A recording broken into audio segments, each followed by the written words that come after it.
Hello and welcome everybody to another episode of Side Note, joined by my man over there, Speed Demon. Don't forget, in the chat there, the links for Discord. If you guys want to get in and join the show or give us some ideas, feel free to join that. Also follow us on the Twitter and the YouTube channel. So if you miss an episode, you can catch it live on, or not live, but you can catch up on it on the YouTube channel. So don't forget to drop that a subscription and a notification. Turn that on so you catch our videos when they go up. Yes. Good quiet week this week on the news front. It's very quiet. It's actually really disappointing. It's sort of one of those things that we fear the most when doing this show. You know, we No news. we either have a week where there's a ridiculous amount that we get to talk about, like more than we can possibly handle in 1 week, or we get a week like this where it's like, you know, to what extent do you go to just to talk about something? All right. It is one of those weeks, though. Yeah. It's also freezing. So if you see me like jittering around, that's why. It's really cold here today. Oh my God. Yeah. Anyway, we'll kick things off. So there's been a couple of big moves in the streaming industry this week. One of them was Lily Pichu. I probably said that wrong. Has been streaming over on Twitch for the last 10 years and has finally decided to pack up and move over to YouTube, as most of her work is over there anyway. So I mean that's a relative move. You know, he started on Twitch and you've been there for 10 years. That's fine. But the biggest one, though. So, sorry. The biggest one has been Githalion that I've seen this week. So Githalion started over on YouTube back in 2012. Then obviously expanded over into Twitch in 2013. Eventually, after a few years, moved to Mixer. And then naturally, when Mixer shut down, the majority of partner streams over there headed to Facebook Gaming, where he has been until now. He's just announced that he will be returning to Twitch with a major homecoming celebration. I'm not surprised by that move, to be honest. Yeah, I mean, I am, but I'm not. I don't know. Maybe I'm numb to people moving now. It just doesn't really, have that same impact. This poses the question, though. Like, I feel like we're flogging a dead horse on this subject, but again, Probably. This poses the question: is if these bigger, and I'll say bigger, streamers can upshift and move to another platform and all that kind of shit, why do we hear a lot in the industry through people that are nowhere near that size say, "Oh, I can't move because follow." Like, I don't want to make another account, but I'll go and make another Netflix account. I'll go Google account, like a Disney account, but I'm not going to move my platform because these people won't. If these big streamers aren't teaching us that if you have a loyal following and people want to follow you, they're going to follow you no matter what. Yeah. Like, does it ever pass, Githalion's mind that, I might drop 10,000 shit? No. Because at the end of the day, he's doing it for himself. He's going where he wants to be.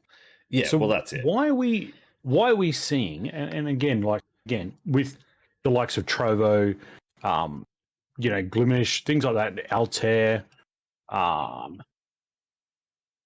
things are sort of along that line. Why are we seeing people say, "Oh, yeah, but my community won't follow"? Like, at what point do you stream for yourself? And I saw a tweet earlier this morning, and it was commented on by a member of the community. But at what point do you do streaming for yourself with a community as a bonus, where you don't stream for the community with yourself as a bonus?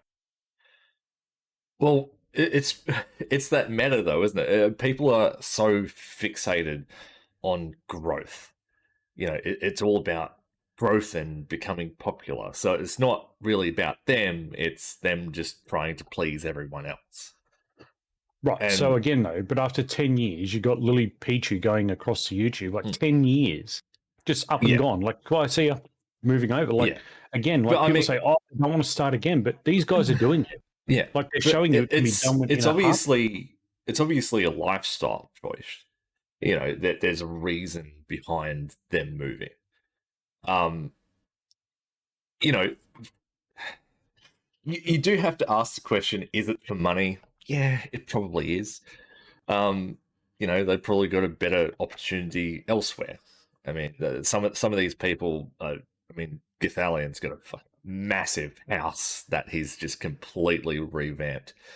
So like, Oh, I get that. living But, an extravagant lifestyle kind of require money, but they're also getting are like they not showing sponsorships us? and But are they not showing us that it doesn't matter how big or small you are, you can still go and do it again anyway? yeah, well, that's the thing. This is what I've tried to tell people. If people actually give a shit about you as a streamer, they will They'll follow follow. you regardless of where you go or how many times you do it. Yeah. So then You'll poses a find. question that, gone. No, sorry. You'll find that 90% will follow over to a new platform. The other 10% are just people with their own head up their ass, essentially, just Well, I mean, too you and too I have spoken stubborn about to this. move. I know you and I have spoken about this sort of off air and stuff like that before, but Mm. I guess it comes down to the fact that if your content is good enough, people will follow you no matter where you go. And Not as you and I have, necessarily. or as you said before, Yeah. everybody can stream, but not everybody should. Yes. Like It isn't a thing for everyone. It's not. like you've got to look if people aren't following you, and if you move, and why do they not follow? Like, is your Yeah. content is it there? Is it a convenience factor? Are people Yeah. like, is your community telling you, oh, yeah, don't move because I won't go over there? Are they doing it because they're just too lazy? Or what are they But doing it for? Like, why are you it's pandering a to those bigger guys? problem though, because like you have people that follow you, but not everyone that follows you watches you. And the biggest thing Right. for me that I reiterate on it so much is that it's not about how many people that follow you, it's about the people that come back to watch you. It's those Yes. returning viewers that make you who you are. Yes. Without that, you're nothing. Oh, you 100%. Yeah, 100%. you were just number chasing at that stage. But at what point do you like? And I saw this, like I said, this morning. Um, there's no point streaming if you can't enjoy your content. Like, if you don't Yeah, enjoy if you don't enjoy what you're doing, and two, if you don't enjoy your content, so if you don't look, I need to improve here, here, and here, or I need to change this, this, and this. Why is anybody else going to enjoy your content? yeah. Well, I mean, they could just be completely oblivious to it as well. Well, Yeah, exactly. That's what I'm saying. yeah. The whole dumb people don't know how dumb they are. Yeah, Yeah, I sort of mean, scenario. Um,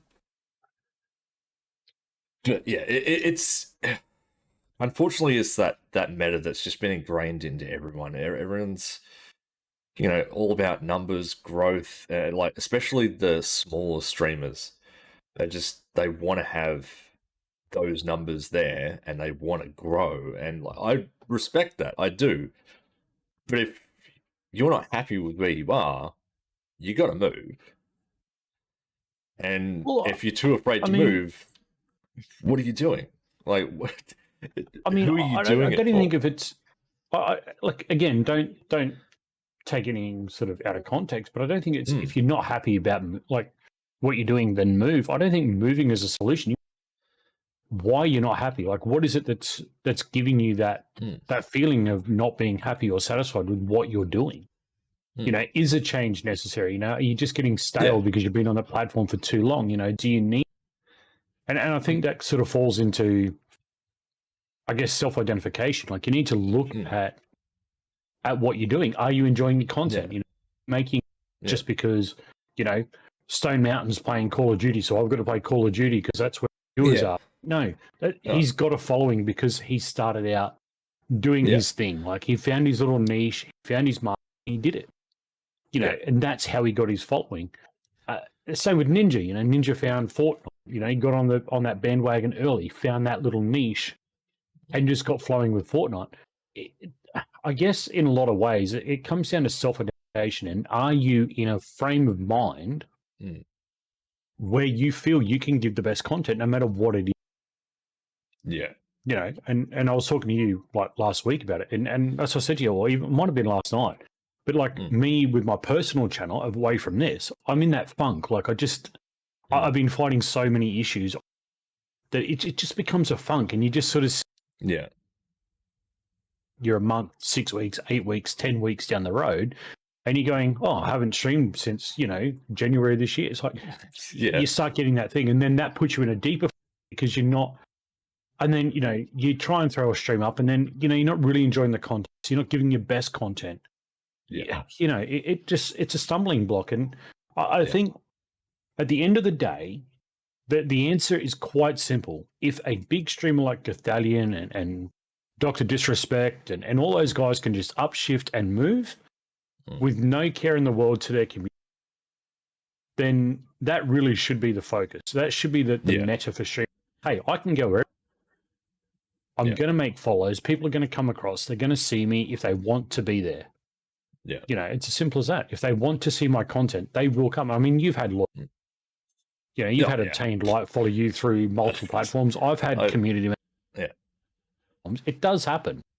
And you make new people along the way. You kind of weed out the trash and you get the dedicated viewers at that point. So and that's where I say, like, it all comes down to the people who come back. And like, just to correct myself from before, like it's not about if you're unhappy you should move. It's more as you said, reevaluate the situation. Is a fresh start in order, whether it be moving, rebranding, just essentially upending everything that you do in general and just starting anew. I'm sure the both of us can happily say that starting fresh is quite refreshing. But I mean, again, the difference is you're not starting fresh, are you? You're starting with all that experience that you've learned. Even if you're only a month-old streamer, you've still learned how to get things going. You've still learned how to build things quickly. So you've still got that experience. So you're never really fresh. I mean, but it's not like saying 10 years off and then come back to streaming. Like, you could do it easy. You know what you got to do. You know how to set it up. You know how to do it all. Yeah. You're never fresh. So the mind, well, it's sort of a refresh. It's not, the perception that everyone has of it's restarting. That's the way people see it. Exactly. It's people see, but if I move to X platform, I'm starting all over again. Well, kind of, but you're not. You're sort of just moving over a little bit. You just it's like moving house, really, isn't it? Yeah, it's not like, well, fuck, now I've got to rebuild everything from the ground up. You don't have to, because you've already got the base of everything there. You just build on top of it. You've already got a head start compared to everyone else who has starting out platform. Brand new, has never streamed. And I guess in some ways, like, it's like moving house. You don't move a house and have to relearn how to pay bills and all that kind of stuff. You've already got that experience. You just got to learn what's in your local area. Go for certain things. And I think that's the problem, is too many people are too scared. It's like getting a new job. Yeah, same thing. Like, you don't need to know how to do the job. You already know how to work. Oh, well, you just got to learn what everything is. You know work ethics and all that sort of jazz. So you're not starting over. You just taking what you've learnt and adding some new moving things it on to top a of new, yeah, you're just moving it to a new place. Yeah. it. Yeah. So, But yeah, that self-identification is definitely something big yeah. to look at. Like, check back, do a recording, go and see what your content is. Are you happy with it? Are you putting out your best content? If you can't tick those boxes and say, yeah, I'm putting out the best content I can possibly deliver, then look at your status, look at what you're doing, how you structure it. Go back and reevaluate it. Yeah. And I guess that's where like burnout comes into play as well. Because if you are, if you are forcefully, sticking to a stream schedule, you're just constantly trying to pump out content. So, obviously you're interesting to everyone. You will hit that point where you just like, you just mentally shut down. I guess if you're following the meta, you're always grinding, because, well, I'm in the same game. I'm playing this thing. I'm getting better kills than that guy. Why are they not coming up? It falls into that self-identification where you've got to look into what, Yeah. And people can tell that you're not happy doing what you're doing. Oh, absolutely. Yeah. But like, I was one of those people where, I didn't want to be known as that guy that plays Rocket League or, shit like that. It was always in my mind. It's like, I've got to change things up. I've got to try and play different things, have sort of a rotation of whatever. But you don't I've want to come be to the predictable on that realization end either.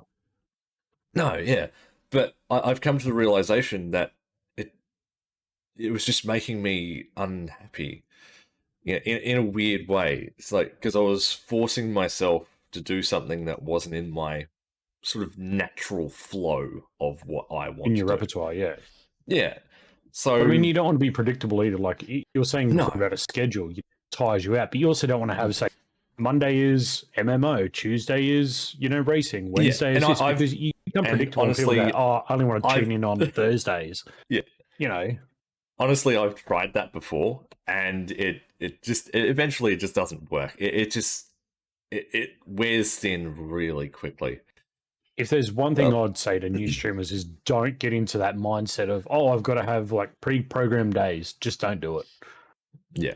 Because you'll only get people that want to watch certain content at the point. Where if you mix it up, you keep, Manic Monday. Like, have themes for like Manic Monday. Could just be doing random shit. Or, you can have theme like days, but don't lock games in on certain days because that will end up hurting your content. Well, that's it. Like, as soon as you start locking games in, you've essentially just sealed your fate at that stage. Like, if you have become too predictable. Yeah, if you have like an indie game Thursday or something where you just play a random indie game, every week, that's cool. I mean, that obviously it changes it up. It's like, it's a little niche pocket. That's fine. Yeah, but in saying that, you sort of do whatever you want to do when you want to do it, because that is obviously freedom. Yeah, that is obviously what is comfortable for everyone else. Well, comfortable for the streamer. Yeah, because as soon as you start into that forcing self-identification and making good content, that's what it comes down to. It's like you do what you do. Like back on Mixer, I was known for doing those weird little, like you said, those indie games, like those smaller games. I'm at Porsche, Stardew Valley, things like that people weren't really, they weren't AAA titles, they weren't big, these little niche markets. And that's what people sort of come to expect out of me. Like they tune in just to see what random game it was, it's, and that's, where you do your best things.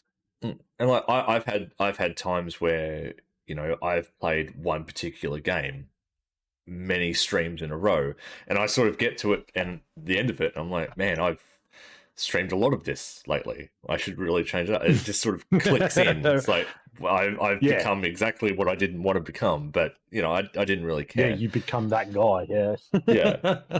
Yeah. No, I get it. It's like I said, it comes down to self-identification. Yeah, and like with stream schedules, oh my god, like I kick myself when I don't stick to a stream schedule. I hate not sticking to a stream schedule, but I also know that it's unrealistic at the same time. So it's sort of like a double-edged sword. But that falls into mental health at that point. Yeah, but like you want to be consistent, so people know, oh, so and so is streaming tomorrow, or Yeah.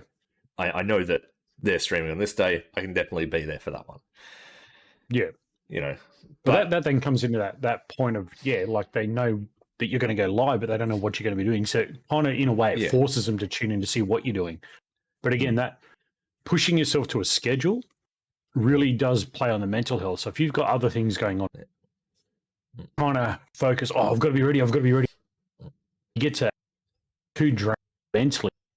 Well, I guess in a way, give a performance, but you're too drained to just, turn the cam on, turn the stream on, so it drains on the mental health. Again, it's about a self-belief and a self-balance to really get the best out of what you do. No, absolutely. But I mean, these big streamers are showing us that you can go from platform to platform, and it really shouldn't matter as long as you're with what you're doing and you're producing content. People will follow. People will come. People will see it. People will be like, "Oh, I miss that person." Yeah, they'll try and find you. They will do it.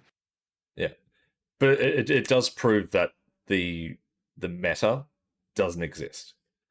The meta of if I move somewhere, I've lost everything. That doesn't exist. It doesn't exist at all. No. You will always have people follow you somewhere if you decide to move. You just got to do it. Take the leap. If you're not do it for happy, yourself. Yeah. If you're not happy with something, do it for yourself. Reevaluate. If you need to move. Just do it. Yeah. You'll Don't be afraid to move, I guess is the big thing. Yeah. If the big guys can do it, anybody can do it. How many times have we moved each now? 4. I've done 4. I've done 4. But I mean, it is refreshing every time. It's refreshing to start over, but not like start from scratch. I mean, I enjoy the challenge, really. Learning what's new, what's different, where where things are, who's there. Like, I love that. But it allows you to test the waters on new ideas as well. Yeah, exactly. If see you're what works and what doesn't work. Well, shit, I might give this a go. You can do it. If it works, it works. If it doesn't, whatever. Yeah, either or. Pretty much. But that's exactly right. But again, you just got to do it for yourself. Don't do it for everyone else. Don't do it for your community. Don't do it for one member of your community. Don't do it for 10 members of your community. Do it because you want to do it. You need that for yourself. You need to take your stream back. Don't let your community run your stream. Well, that's it. It is your stream, not theirs. But anyway, moving on from that now. I think we rambled on enough about any of that. In-game Hypercharge Unboxed is taking the world by storm right now by landing itself in the top 10 sellers on Steam. The game lets you play as a toy defeating other toys in different scenarios, including a battle at a toy store, even a backyard. You can play in third or first person, I believe. Yes, you can cycle now. It was released back in April 2020 and has gained ridiculous traction in the last few weeks, boasting a 90% very positive rating on Steam. It's been developed by 5 friends who wanted to change up the shooter genre. At the moment, they would love nothing more than to bring Hypercharge to consoles, but will only do it if the demand is there. And we spoke about this before. Like, I look at this game and I think it's fucking fantastic. Like, it just the way it feels, the way it moves, the way the game is. It just sort of adds that odd niche to the shooting market. It's like you're playing as toys and destroying other toys. So to put it in perspective, it's kind of like world. Toy Soldiers.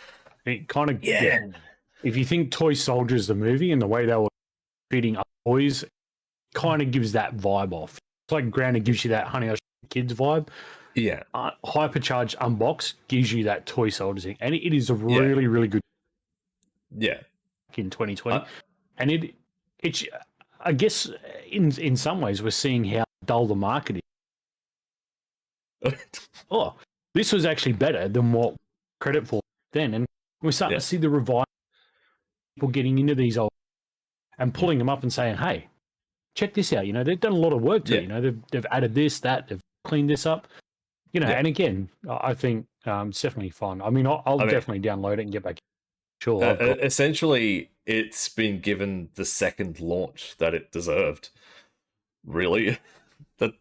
Well, yeah. I mean, yeah, it's pretty much had that. Yeah, you're saying 2 years on, 2.5 years on, and now it's popular again. So, but I mean, that's the gaming market, though, isn't it? Especially when it comes to indie games.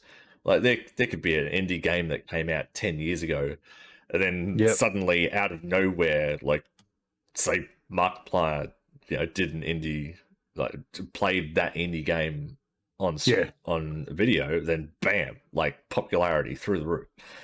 Like, my question is, which of the top guys is playing Hypercharged?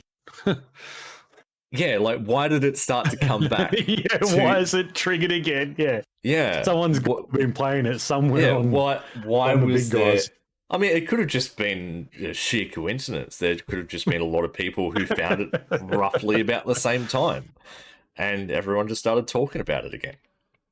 It is on sale right now too on Steam. I think it's 40% off. 20? No, 20% off. 20% off on Steam. 20% I'll grab that link. It is. It looks really cool. I mean, it's definitely a game that I'll probably play. If you guys are interested, it is in the chat there. Hypercharged Unboxed. Does look very definitely cool. A lot of fun. Considering 5 people have built that game, it's pretty damn good. Considering what it is. It's developed and published by Digital Cyber Cherries. So these two are very interesting, these ones, because I didn't see this coming at all. So Nacon has announced that it's developing a survival game set in the post-apocalyptic world of The Terminator. It takes place in an open world and is set between the events of Judgment Day and the formation of John Connor's Resistance. The game will feature an original story that draws upon the events portrayed in the movies.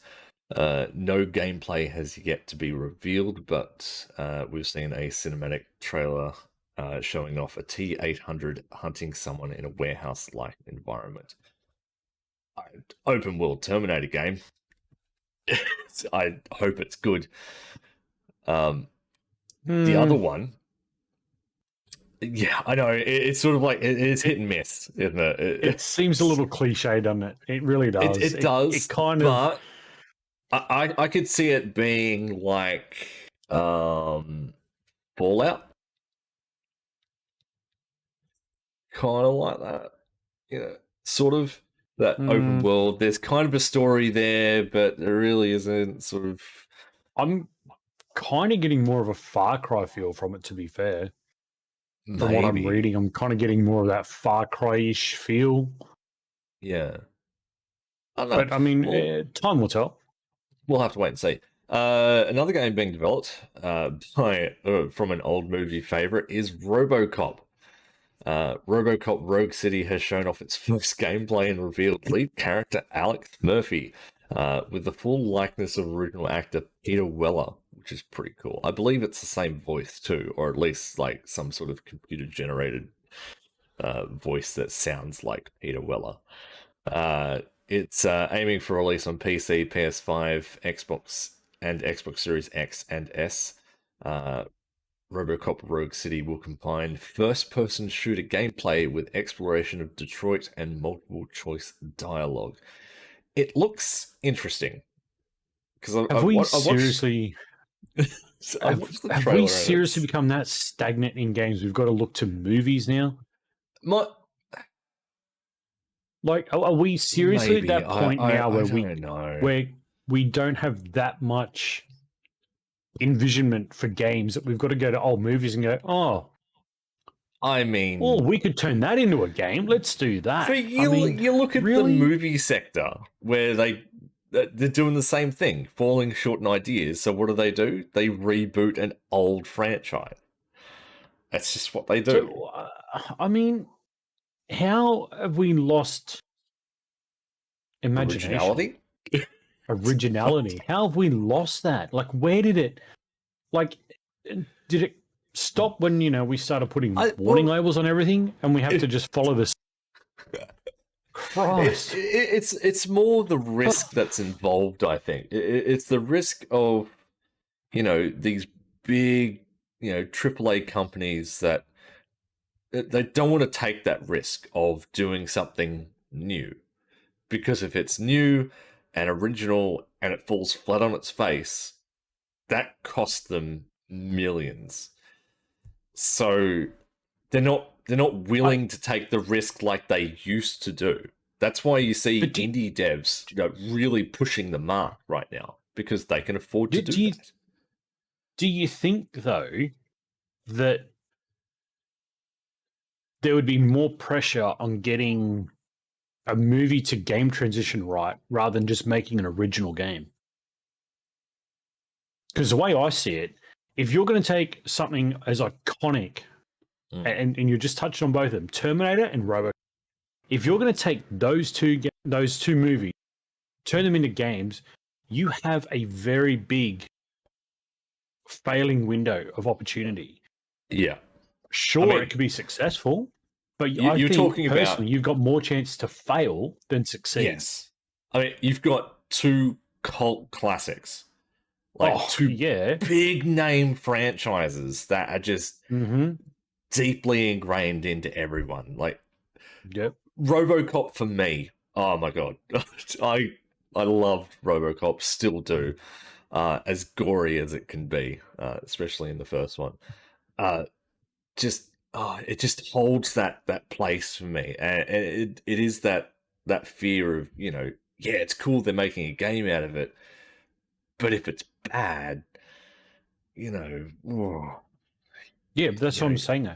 And then I guess the other question is, who are they trying to target? Like, obviously, who are they aiming Terminator at? Who are they aiming RoboCop? You go to a 15-year-old, they're going to go, what? Yeah, they're not going to have a freaking clue. So are you aiming at the wrong market? Yeah. I mean, they're obviously going for Gen X at this stage. A lot of the kids these days have come, they've come into the gaming world with BRs. So everything's been BR. Everything's been Battle Royale. Give me a Battle Royale mode. Again, again, if you're going to appeal to, say, the likes of us for RoboCop, you've got to make that. You got to dot that I and cross that T, because if you miss one thing, we're going to know about it. Right? So you've got such a bigger window of disaster. Yeah. I just don't know if it's a smart play. Yeah. I really don't. But you were talking about younger generations and how they're going to take it. I mean, this is the younger generation got confused when John Wick appeared in Fortnite. Because then they saw the movies out in the real world and they went, oh, they made a movie out of that character from Fortnite. Oh, they didn't. Like, this is the generation they're trying to appeal to. Look, these games, if done really well, which I'm taking with a very big grain of salt, will work for our generation. Our generation will get a massive kick out of these games if they're done right. The younger generation, no, they're just going to look at it. All they're going to want is a Battle Royale mode in it. This is lame. I don't want any part of it. Where's my give us Terminator with Battle Royale? Yeah, exactly. Where's my pay to get the best shit so I can just get out of the game? Yeah, get the best stuff and leave. It's. But it's that you can easily make a game out of a movie and no one really criticizes it. But as soon as you make a movie out of a game, it's that's when you start hitting some really hard notes there. One game I'm looking forward to is whatever the Matrix Awakens or whatever it's going to be called when it finally comes out. Oh, the I'm new looking Matrix forward game. to Yeah, that. yeah, yeah. Yeah, because it's set in that world, but not based on any. I don't think it's going to be based on any like prominent sort of characters, which is good because it's using the base of the movie but having originality in it as well. So I it think, kind of yeah, works. you can kind of cross them somewhat. Like you could kind Yeah. of use the world of Terminator, but you could kind of bring some originality to it. Yeah. And incorporate that. So you're not just Terminator. You could play as, yeah. the kid. You could play as the mother. Yeah. You could play as the other gene. You could play that. You could bring rather than having a direct Terminator focus. But this is where they could have it work. Because, I mean, you've got a timeline, prior Judgment Day, and you've got a timeline, John Connor's Resistance. So you've got all this space in between.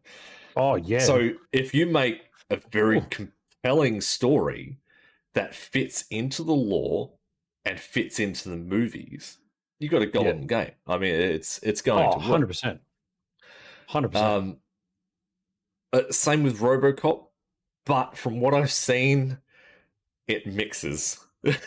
Yeah, it's like, we like this bit from the movie and that bit from the movie, and we're just going to jam it all together, even though timeline-wise it makes no fucking sense. You can't take 4 games and put it in a blender and then it doesn't work. I mean, the original RoboCop movie, right? So you've got RoboCop, obviously, you got Alex Murphy, but then you had the mech at the end of the movie, or towards the end of the movie. That was the big thing. But obviously, that program got shut down. But in the game, it's active. It's fully there. It's almost like a parallel world. No. It's almost like a parallel universe, and everything is there. I know it doesn't make any sense. I love RoboCop. I really do. And they're gonna fuck it. They are going to fuck it up. Yeah. I'm sorry, but they will. You can't blend RoboCop to make it. Can you imagine if they took, part of one, blended it all, no. I mean, the movie just wouldn't work. And another thing is that you're going to have. The thing is, like, this RoboCop is our generation of RoboCop. It's not the new RoboCop. So you're going to have that generation that are going to get confused by that. Be like, wait, that's not RoboCop. Well, yeah, it is. It's the original RoboCop. Exactly, yeah.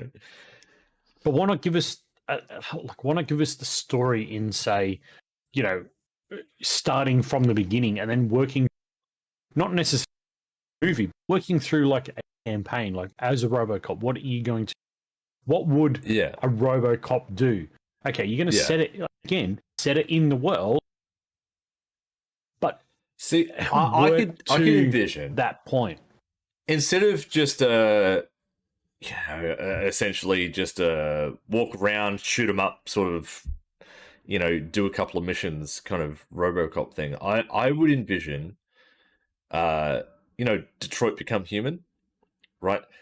That sort of gameplay for RoboCop. I think that would work very well because it's very, there are choices. It's sort of very linear. It's very robotic in a sense, and it kind of works. I could see that working for RoboCop.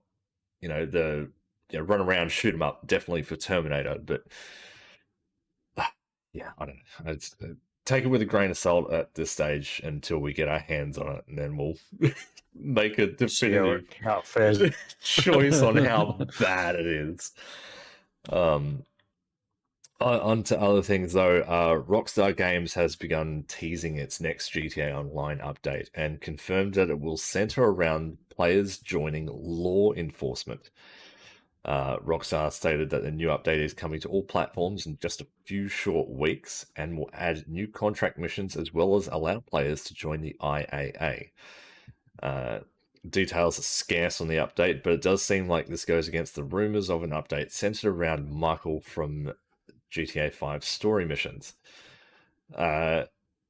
It seems interesting, but one question that came to mind was, could we see the return of the fabled Cops and Robbers game mode that was in GTA 4? Because that's been massively requested since the launch of GTA 5 and has still yet to show its face. I mean, it was one of the most popular game modes. I want to see it. We're flogging the shit out of a dead horse. I know. There's nothing left of this horse. Stop beating it. It's already dead. Move on. I mean, yeah. I mean, it's wrong. I would love to move on, deals. Except in the wake of this news, though, Rockstar has told fans not to expect any further major updates for Red Dead Online, as it continues to shift development resources towards GTA 6. They stated, over the past few years, we have been steadily moving more development resources towards the next entry in the Grand Theft Auto series, understanding more than ever the need to exceed players' expectations and for this next entry to be the best it can possibly be. And as a result, we are in the process of making some changes to how we support Red Dead Online. Red Dead fans are naturally unhappy, saying that Rockstar fumbled the ball when it came to Red Dead Online and have just been dragging players along for the ride. I mean, can't disagree. It's true. I mean, I Red Dead Online, Red Dead Redemption 2, great games, like wholeheartedly fantastic games. Red Dead Online, it's like they just didn't know what to do. It's like I think it's because they were so restricted on what they could do. You know, they dropped the ball. Not like, it's simple as that. Yeah. I'm sure they could have done so much more, but they just really sort of let it go. I mean, their updates have been far and few between for Red Dead Online. And, you know, I remember reading someone saying that they could have announced this when they said they were working on GTA 6 at the start of the year. You know, but they've decided to string people along and sort of. But I mean, look, for me, I mean, they could have really turned Red Dead Online into something pretty neat, pretty cool. They could have gone like a Far Cry route, you know, where you get your posse together, you know, you go and take over towns, you know, you bunk down and then, you know, you have AI or whatever trying to back and take it back over. You know, like you could have had that system. You could have done, pardon the pun, but you could have done a Cowboys and Indians thing. You know, you could have had, you know, like, I mean, yeah, you know, Cowboys getting together trying to take on, you know, you could have done a PvP aspect of like a team-based thing. Yeah. You know, there were so many. I don't remember so many options they could have done with Red Dead. It was so open. Yeah, I don't remember seeing much coming to Red Dead Online, to be honest. I just no. I don't remember seeing much at all. They had such a big open world, like, you know, train heists. Yeah. You know, you got the train that runs the map. Like, why not set up pinch points and stuff like that? You know, you got to, you know, get on the train. You've got to, you know, find out who's got, you know, the suitcase. You know, it had so many things. If you thought back to what that era was, that Cowboys and whatnot, you could have done so much of the online. You could have just turned that into a massive scale thing. Yeah. And I just think they dropped the ball. I just don't think they had any plans for the online at the start of it. No. Yeah, it's like they just sort of released it to keep everyone happy. And just I think that's more what it was. It was like, here's an online feature. What can you do in there? Whatever you want. Go make up your own shit because we're too lazy. Pretty much. That's just pretty much how it feels. Yeah, just turned it into an RPG server, basically. I mean, they're talking about GTA 6, you know, meeting expectations or beating it. We all know it's going to have a 15-year lifespan, so who cares? You got 15 years to work on it. Don't worry about it. every GTA that's come out has been an absolute like Dog shit. cracker of a game. Well, I mean, At it's the start, it's been dog shit, it's and then it's yeah, been built but it's to been be a decent. huge. Like Oh yeah, pretty much every title has been massive success for Rockstar. Like I, especially after the success of GTA 5, they are going to release a killer GTA 6. But then again, this time around, it's so anticipated. mm-hmm. It's just going to be scrutinized to the high heaven. It's yeah, it's being set up to fail. That it's 100% being set up to fail. I mean, it's a Cyberpunk, it's a Horizon 5, it's all those things. Yeah. It's set up for failure. Yeah. Battlefield 2042, another classic one. Yeah. It is set up for failure. So much hype, yet so little delivered. But Rockstar Games has reportedly shelved plans for remakes, including Red Dead Redemption and GTA 4, to focus on the upcoming GTA 6. This is after GTA The Trilogy, the Definitive Edition, was released to negative reviews. This information came from a leaker and needs to be taken with a grain of salt, as Rockstar could still release remastered versions of one, if not both, of these games.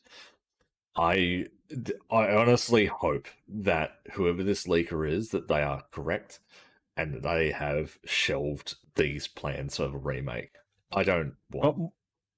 My question would be to Rockstar, if they plan to make a remake, after telling people they're not even going to touch the online side of it, what would they expect people to do?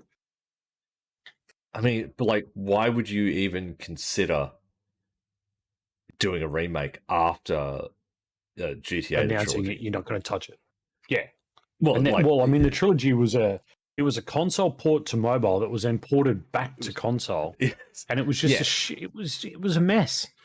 It was shortcut corners. It was show. You know, they were throwing darts in the dark, hoping something stuck somewhere and it just worked, and it didn't.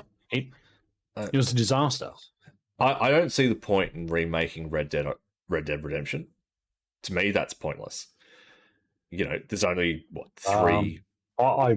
three, 4 games in the franchise. Like 2 of them are basically spin-offs. I don't see the point in that. GTA 4, no. Why? Yeah, I just wouldn't. It's too close to its successor to even think about. You know, well, I mean that's the thing. A remaster or a remake. You've got GTA 5, which is currently the pinnacle now. They're working on 6. I mean, you wouldn't touch GTA 4 as a remake until at least GTA 7 or GTA 8.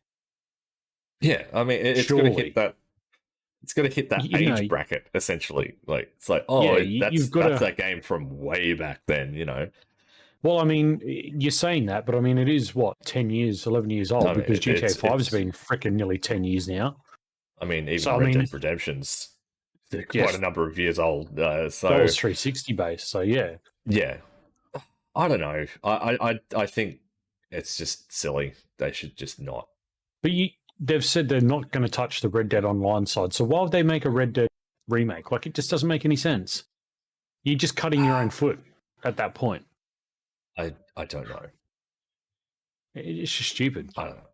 Anyway, I mean, Rockstar do their thing. Yeah, and talking of people doing their own thing, if you're looking at getting a Meta Quest 2, formerly known as the Oculus Quest 2, but you didn't like the fact that it forced you to use a Facebook account, then there's finally some good news.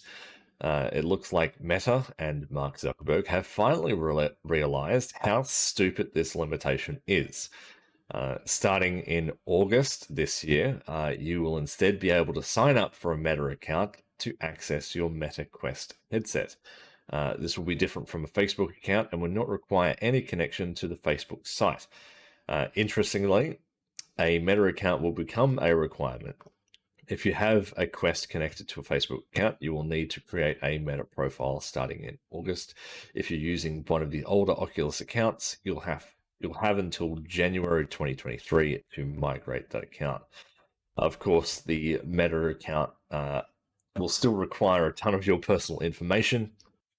This will include your name, email address, phone number, date of birth, and payment details for buying apps. You will also be required to create a separate Meta Horizon profile, which will be your metaverse-facing digital self. One of the most. I see so where he's you're going. required to make two accounts. Yeah, you're going into the metaverse, so whether you want it or not, you're going. Yeah. So if you make a Meta account, you are required to make a Meta Horizon profile.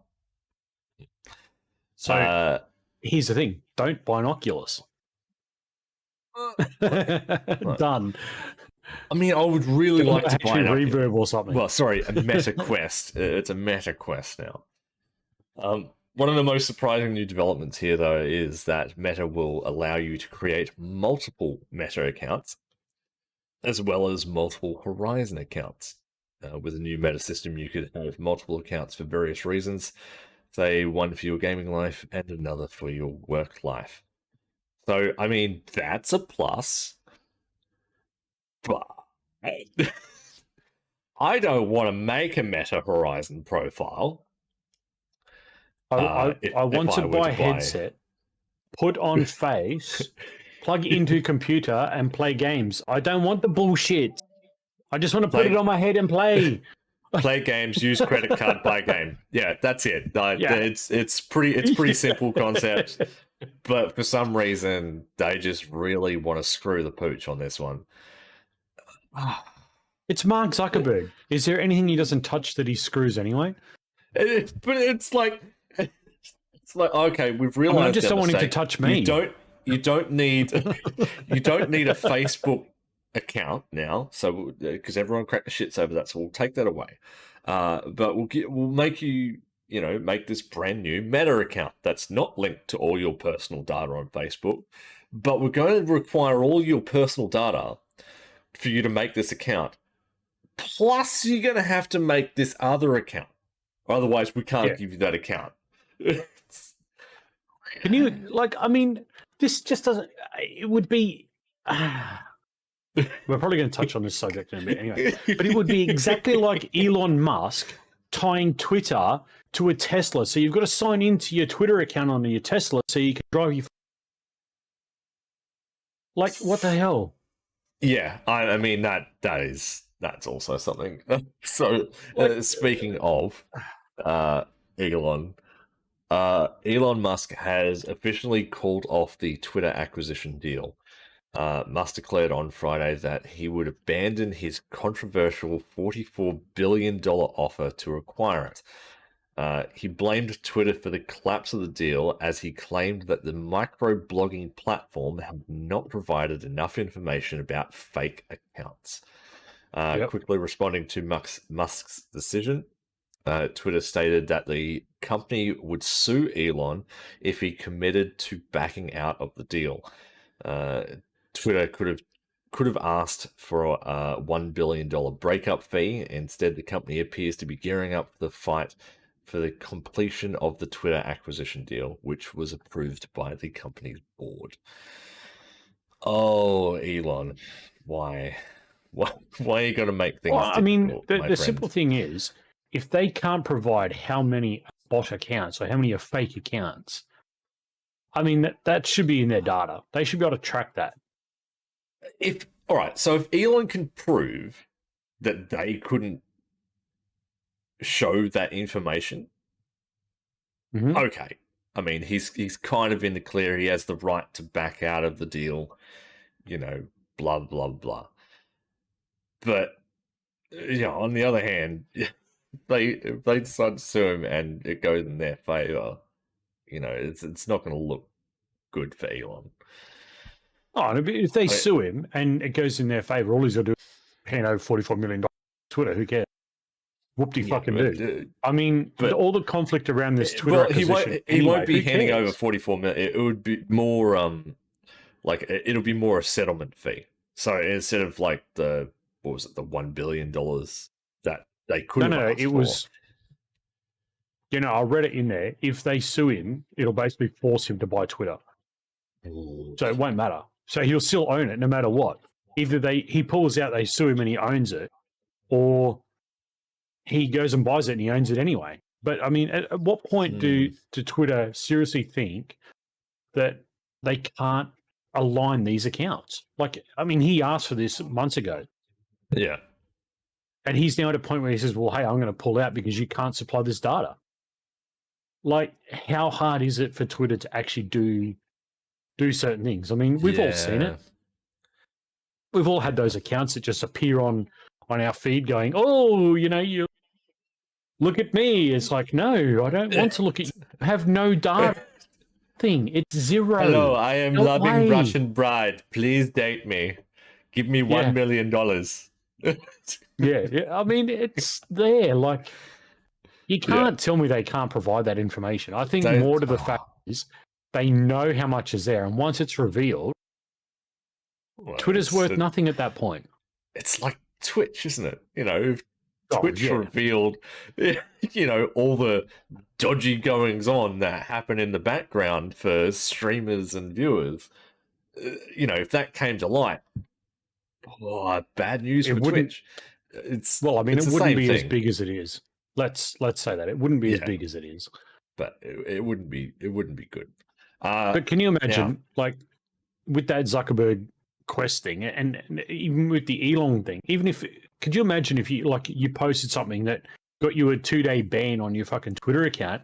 You couldn't drive your Tesla because it was being banned because you said something wrong. Like, so this whole thing of banned on Twitter, Zuckerberg you can't drive to work today. Well, can you imagine if you get a ban off Facebook? What the fuck? Like, why? Like, you suddenly couldn't use it anymore. Get your head out of your ass. Fine, be a sponsor for the Oculus Quest. I get it. But don't have all these stupid restrictions on signing in and using the device and doing the... No. Yeah. Go away. Yeah. No, I agree. The bloke's delusional. Yeah, they all are. On a sadder note, for this week, Minecraft has paid tribute to YouTuber Technoblade, whose death from cancer was announced last week. Technoblade had amassed 13 million followers over years of creating Minecraft content and had died at the age of 23. His passing prompted an outpouring of messages from fellow streamers and esports players, as well as acknowledgement from Mojang itself. Now the developer has gone further and updated Minecraft Java Edition's launch screen with a nod to Technoblade's YouTube icon, a crowned Minecraft pig. Now that is nice. Sad. Thank you, Technoblade. Thank you so much for your service to the Minecraft industry. It is a sad day to not have you around, but I have no doubt that my kids actually watch Technoblade videos. Oh, I'm sure they did. So I mean, he was one of the predominant figures in Minecraft. I may have to explain to them why he's no longer uploading videos. Yes, which is going to be an interesting one. But that's it. Sad news, but a nice outcome. Much respect to the guy. It was very good for Mojang to do that and change, that system, I guess, and make it, respect shown there to another content creator. So, indeed. This is an interesting one. Lollipop Chainsaw is officially coming back. Dragami Games has announced that a remake of the cult favorite hack and slash games is in development and is expected to release in 2023. Dragami Games has purchased the Lollipop Chainsaw IP from Kadokawa Games, and publisher Warner Brothers is supporting Dragami in this endeavor. The original development team is apparently working on the remake, but some things in the remake will differ from the original game. First one being the game's soundtrack. The original featured 15 licensed songs won't be included in the remake. They've stated, since we have access to consoles with higher specifications, we'll be taking a more realistic approach to graphics this time. If you've seen Lollipop Chainsaw, that one statement provokes something interesting in my mind. A more realistic approach to graphics. Okay. We're all right. So, if you don't know about Lollipop Chainsaw, essentially, it's a high school cheerleader in a cheerleading outfit, wielding a chainsaw, killing zombies, I believe. Zombies. And I think so, it's provocative in certain scenarios. So I'd love to know where the realism is coming into play. But well, it's just one of those games that's it's just one of those games. Fuck it. On to other things. Massachusetts Senators Elizabeth Warren and Edward J. Markey, along with Bernie Sanders, are pushing for a universal charging standard for smartphones. In the letter, the lawmakers urged the development of commerce to develop a strategy to protect consumers and mitigate e-waste following lead of the European Union. I don't know why it says that. European Union on universal chargers.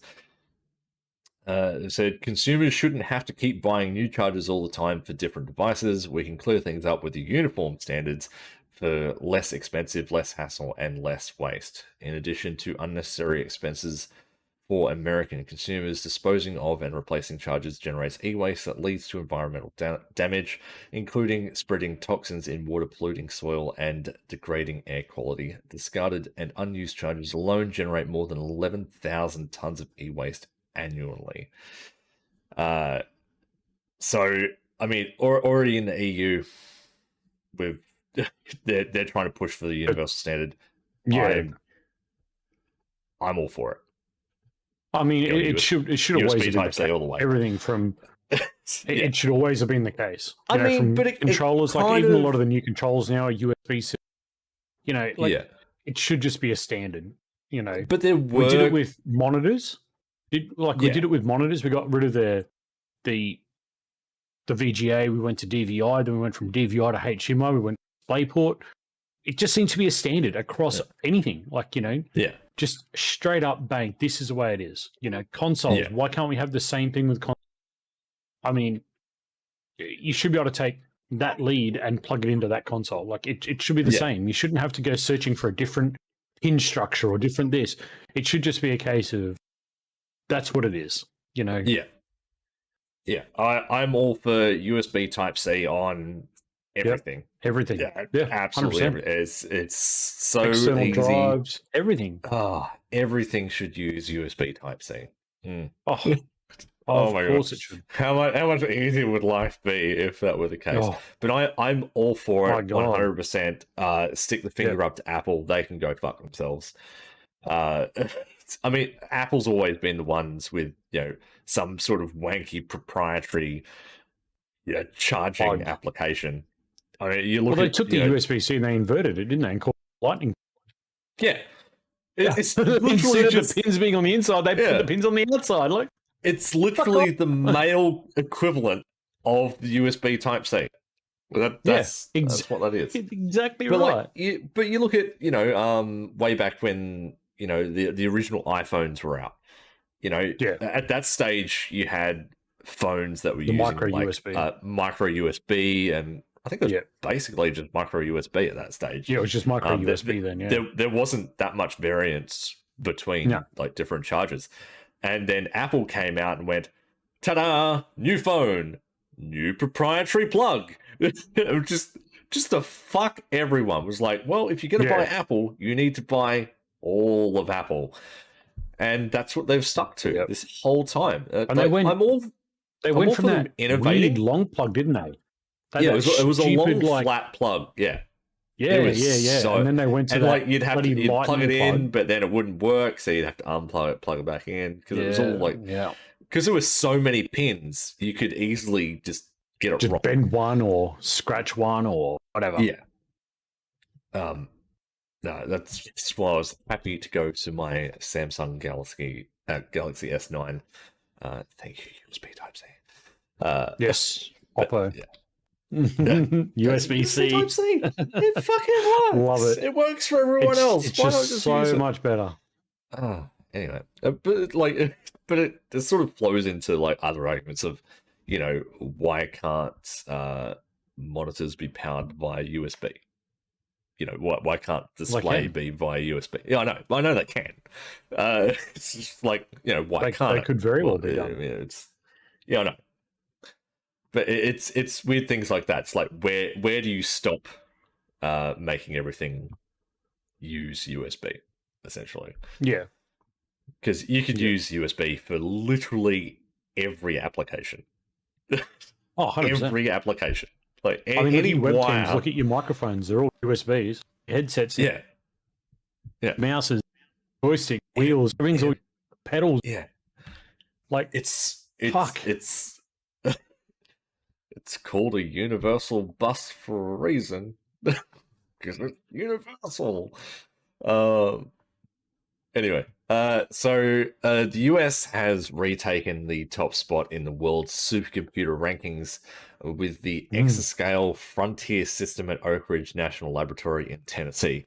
The Frontier system's score of 1.102 exaflops makes it the most powerful supercomputer to ever exist, and the first true exascale machine. Exaflops is short for 1 quintillion floating point operations per second. That's a lot of numbers. This... How many zeros? Don't even bother. Just don't even go there. There's a lot. So this is if you're a tech nerd, you're going to love this bit. If you're not going to understand a single word I'm about to say. So, based on the latest HPE Cray EX235A architecture and equipped with AMD EPYC 64-core 2 GHz processors, the system has 8.7 million cores, a power efficiency rating of 52.23 gigaflops per watt, and relies on gigabit Ethernet for data transfer.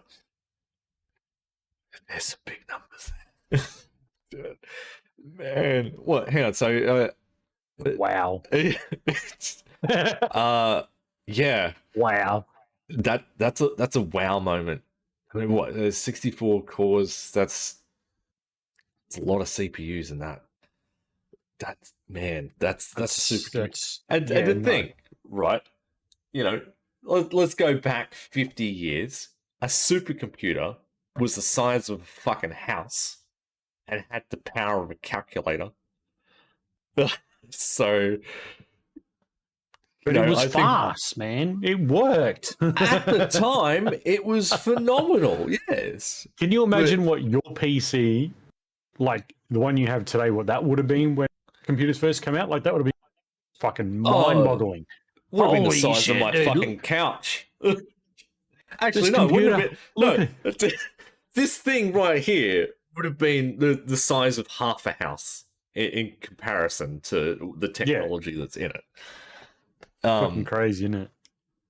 But I believe I also read somewhere that they essentially did, what was it, 90,000 years worth of calculations in like 23 milliseconds or microseconds or some shit. Yeah, it's fucking insane. I think it was like 23 microseconds. Like, wow. Number crunching. That's insane. Yeah.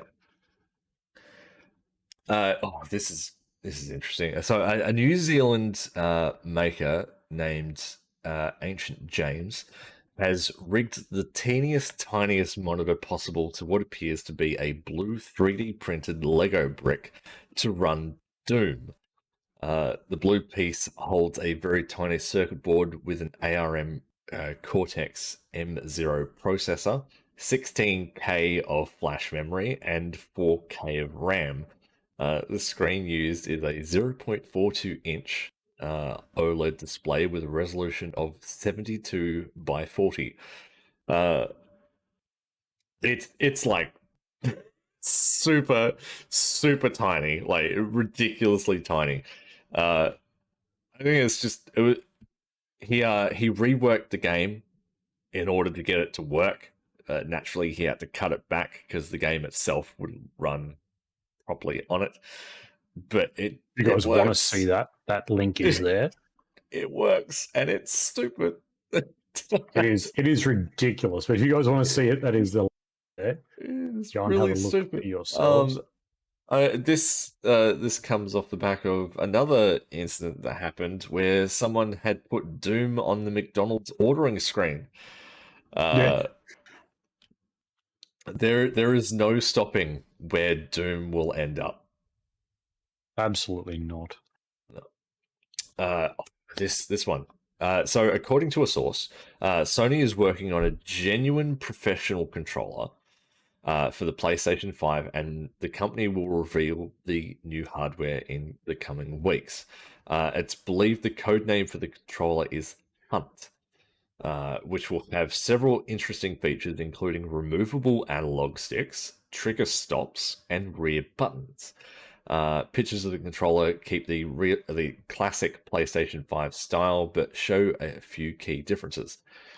One of the biggest changes is buttons under the analog stick, which allow you to completely remove the analog sticks and their components, which Sony refers to as removable stick units. Very technical, Sony. Another feature includes the trigger stops at the back of the controller, in addition to flappy paddles and all buttons. The prototype also features grips to hold the controller, which also seems to be removable. Now, if this all seems very familiar, it is. I've had it on my controller for 2 fucking years. The Xbox Elite controller has all of that, pretty much. Yeah. Only sort of major differences are the grip. The grips are removable. That's different.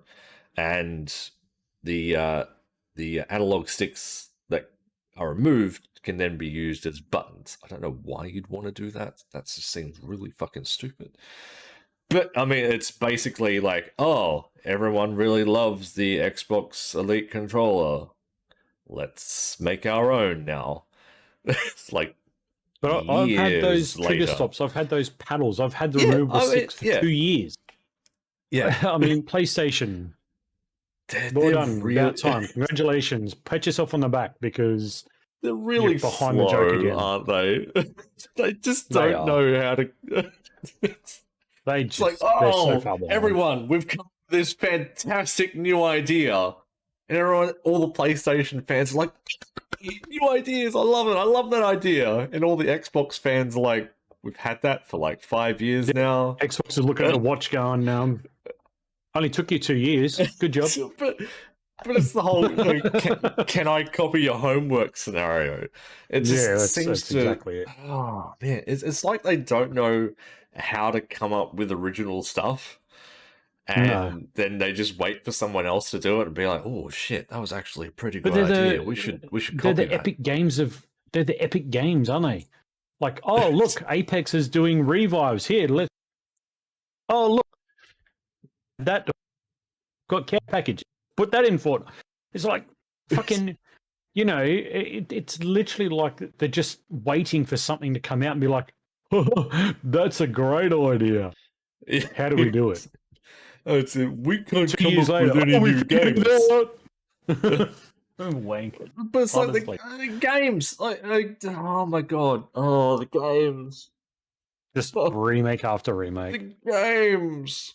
Like, obviously, we've looked into future games, and oh my god, the amount of remakes, remasters of older titles for the PlayStation is just phenomenal. Bonkers. It is bonkers. Well, you look at the Xbox Bethesda showcase. What was it, 50 titles? 52. 50. Yeah, so 52 original games. They're either original or they're sequels. Are coming out over the next 12 months. Yeah. Sony has like they can probably count them in one hand. Like there's that many of them.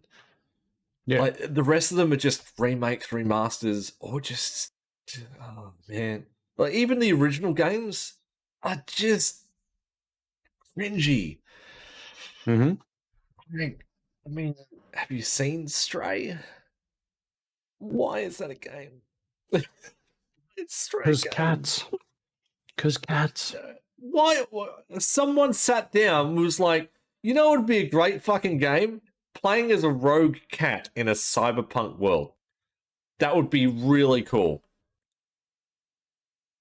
To who? Who's? No.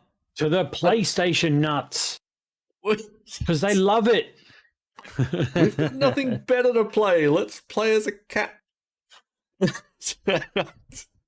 All right. Anyway. So moving on from Speech News, unless he's got anything he's got to add. No, well, depends on what you say. Want to add? No, we'll continue on. Yeah, no, we'll move into some other stuff now. Right. So as we said last week, we're going to give you guys some up and coming stuff. Some games that are coming to Game Pass, some games that are coming to Switch, PlayStation. We're not going to be generically focused on one. So we'll sign out with some games coming to Game Pass in the current sort of formation and where it falls into line, and then we'll go to some in our form. So coming in July, so on July 4th, Escape Academy for console and PC. It's available day one on the Game Pass. So just a quick thing on it. You've just arrived at Escape Academy.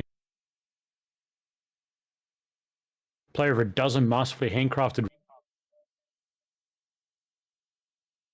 So again, you know, if that's kind of your thing. Your mic cut out for most of them. Sorry. Oh, fucking Mike. Which part? So Escape Academy, coming July 4th. If you like escape room stuff, definitely need to check that out. Yeah, it is quite an interesting game. Also, winner for Game Pass. Yeah, Game Pass. I mean, day one. Yeah. Works. Yeah. Also coming, this is one fan over there playing it, My Friend Peppa Pig. If you guys have seen Speed playing that, yep, it's also coming to Game Pass. Cloud, console, and PC.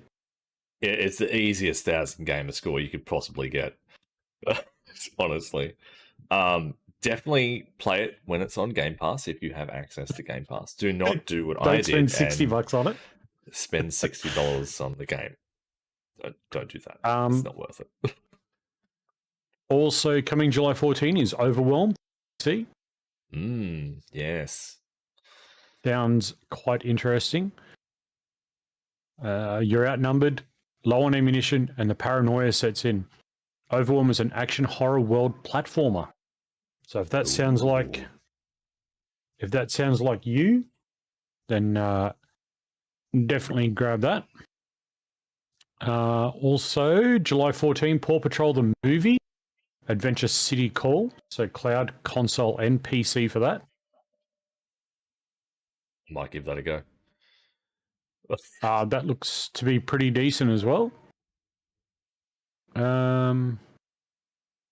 Okay, so that's Game Pass being touched on just there. There is something else we're going to touch on with that, but we'll get to that in just a second. Mm-hmm. Releasing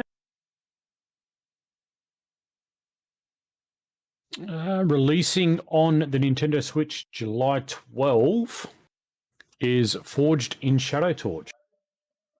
If you guys haven't seen that yet, it's a Metroidvania action game. Nice. So if you guys want to check that out on the Switch, July 12, that comes in.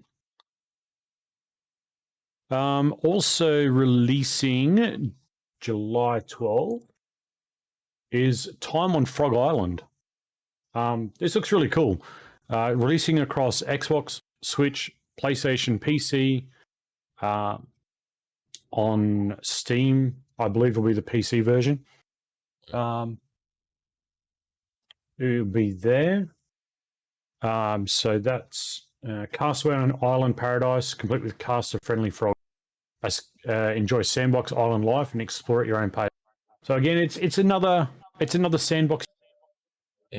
You know, explore and build, solve puzzles, all that kind of thing. But with frogs. But yeah, it looks to be with frogs. So if you like frogs, that's probably one for you. Moving on, for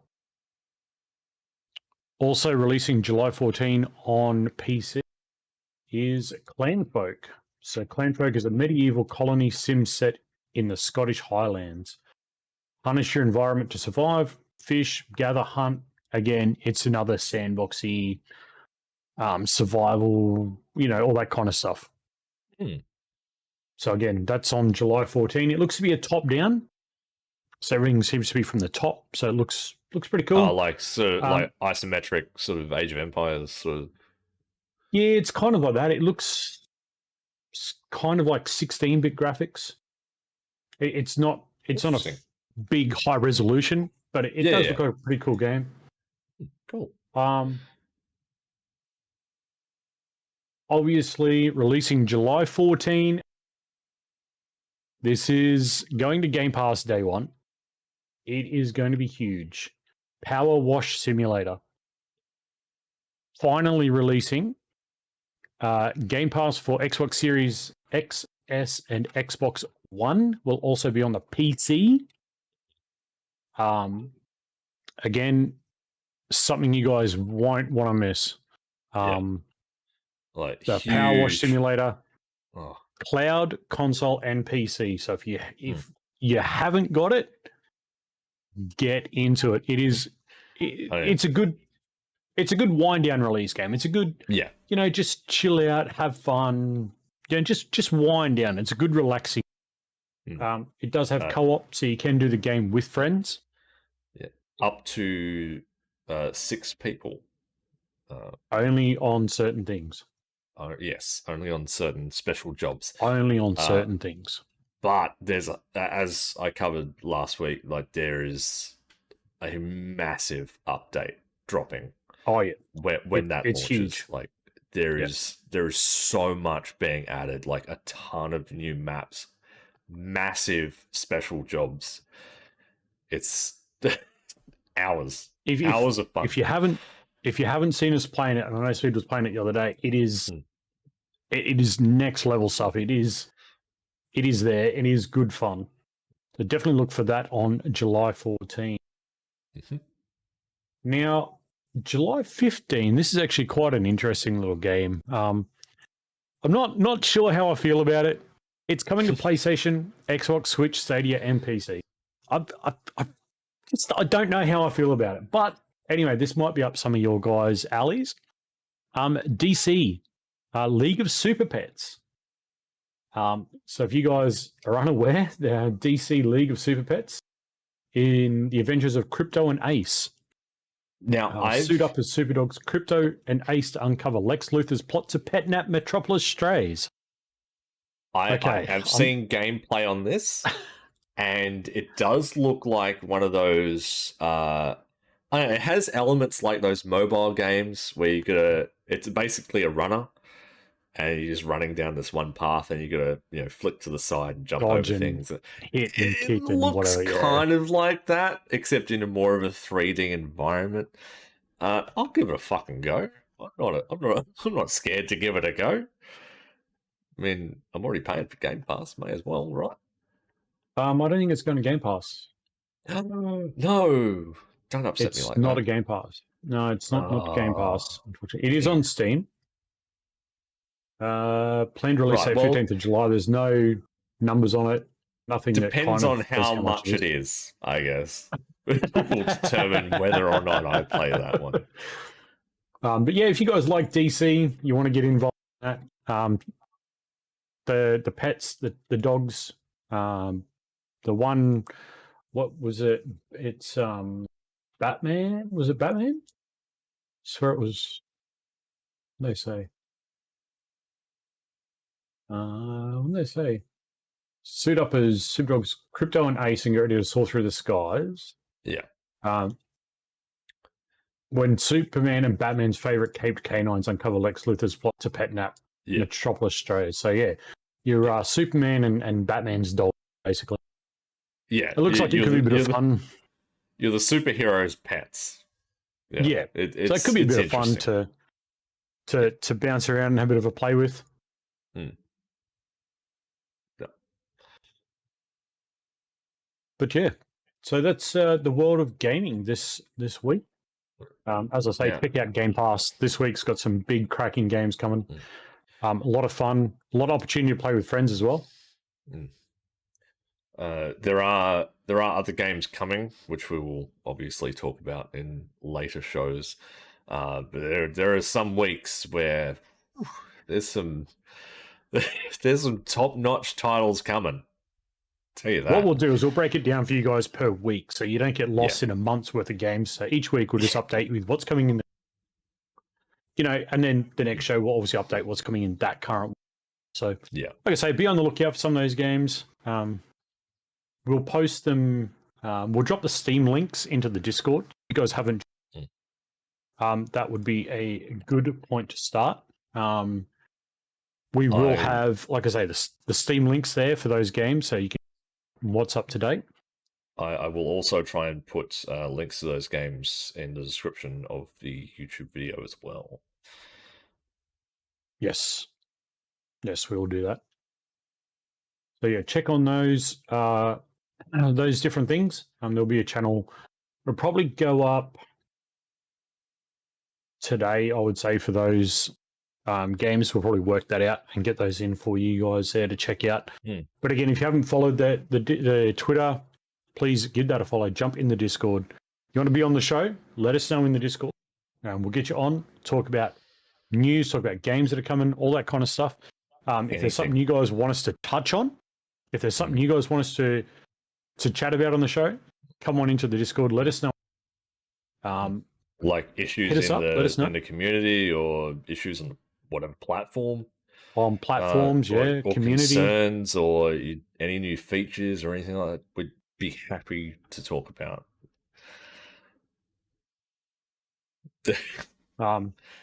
Yeah, definitely pop on into the Discord, give that a join. Come and be a part of that on the show. And don't forget, as we always say, the YouTube. Please subscribe and hit that notification on the YouTube. Yes. If you did miss a lot of this episode, it will. Yeah. We have a personal goal of ours is to hit 100 subscribers on YouTube, and that's it. Yes. That's the only goal. Apart from that, it's just whatever happens. The only reason why we want to hit 100 is so we can get our custom URL to make things just a little bit easier in life.